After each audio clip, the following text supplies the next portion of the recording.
દયા મહારાજ પછી સુદ મહારાજ થવાનો છે. પછી બાબુ મહારાજ પણ કોલ્યારી એવું બોલેલા કે દયા મહારાજ પછી તારો જ વારો છે. આ વડોદના સુખાનંદ વડોદના કબીરપંથી સુખાનંદ એ કારુભાઈ ને અધ્યાન બાજુ જૂનું ઘર હતું તે ભજન में આવેલા. તે એમ બોલેલા કે જયપુર પાલી તાલુકા में 212 ગામો में આ લાઈની જેવો પુરુષ કોઈ પાયકો નથી અને પાછે પણ નહીં. આજે જે બોલું એ લખવાય તો લખી લો એમ બોલેલા ઉપરથી. સાથી ઠોકેલી ભાદરાના નારાયણ મુનિ મંદિરમાં ગાદી પર બેહીન એ બોલેલા કે આ છોકરો છોટાદેપુરનો ભાગીદાર થશે.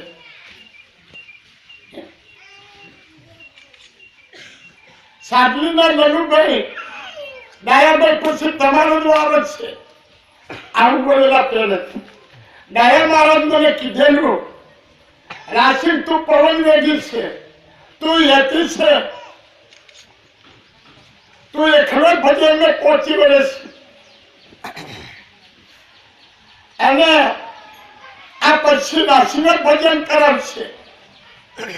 હું કીધેલું અક્ષર ભવનમાં પાછળ રહોડાને બોલેલા કે રાશિને અરે બાકરો બોલેલા કે રાશિને પછી ભજન કર.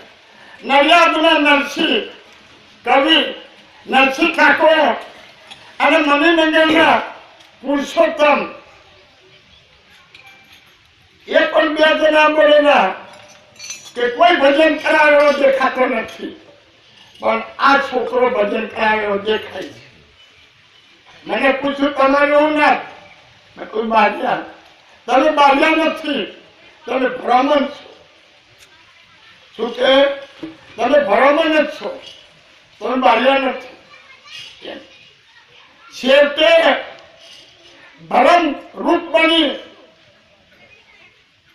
પરિપૂર્ણ પુરુષોત્તમનું ભજન કરે એ બ્રાહ્મણનો બ્રાહ્મણ.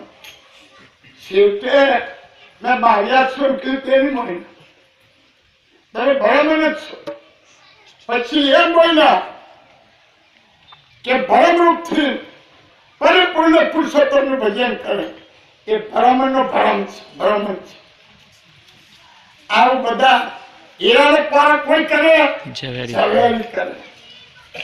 એ ઝવેરી બધા આવું બોલશે. તમને નહીં ખબર પડે. કમલા શંકર પંડિત આત્મકથા ચોપડીમાં લખ્યું મોટાની વાતો નાના વોમનાને સમજાય જ નહીં.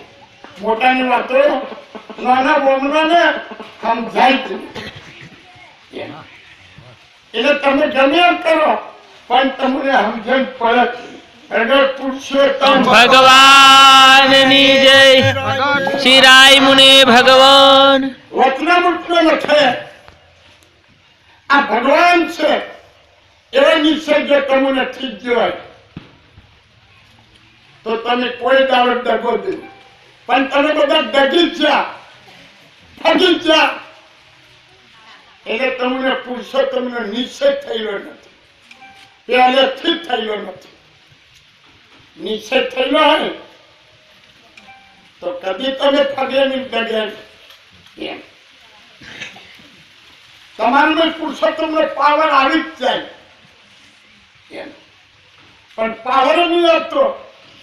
ને તમને ભજન બોલાતું, ને તમને તાલી પડાતી, ખાલી ડાફડ મારવા રહે.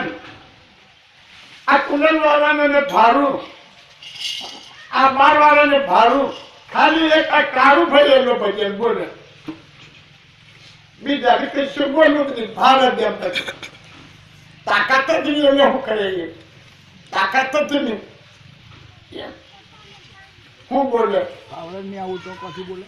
અરે પણ હરલીને બાકરા મુસરે તારે પેલી દેવતા હર ગેતા કરી આટલું ટૂટું હરજે ને તાર હરલીને બાકરા કૂદે એમ તમને દેવતાની હરખું. પુરુષોત્તમની દેવતા કોણ તને હરકતી હોય કામ? કંઈથી તમે ઉછળ્યું?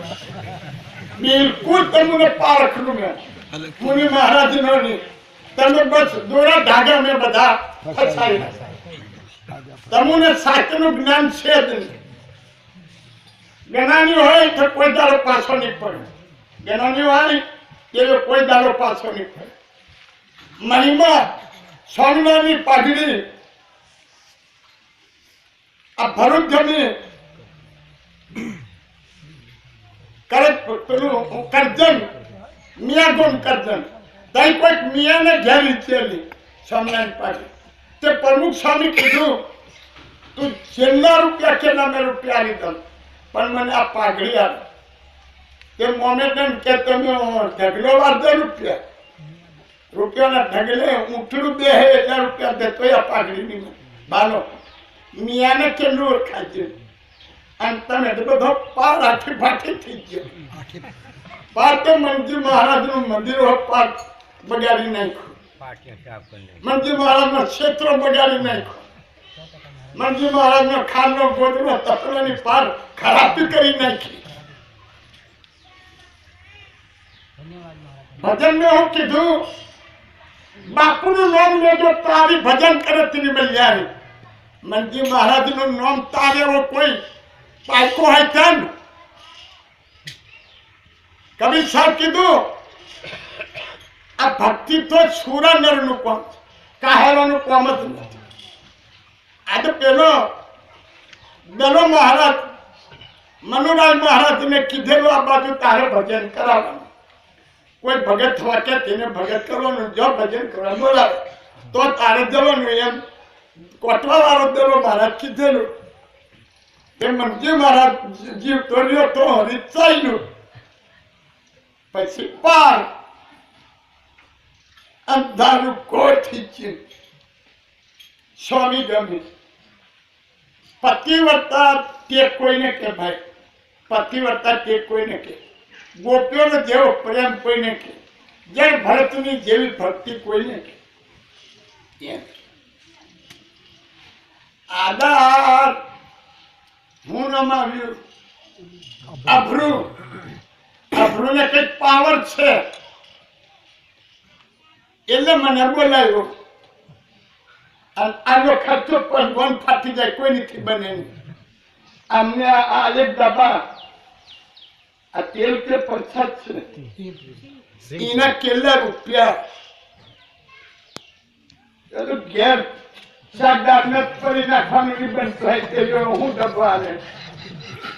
એ તો કોઈ આચરવાનું કામ જીનું તીનું કામ જ નહીં. બોલો પરગટ ભગવાન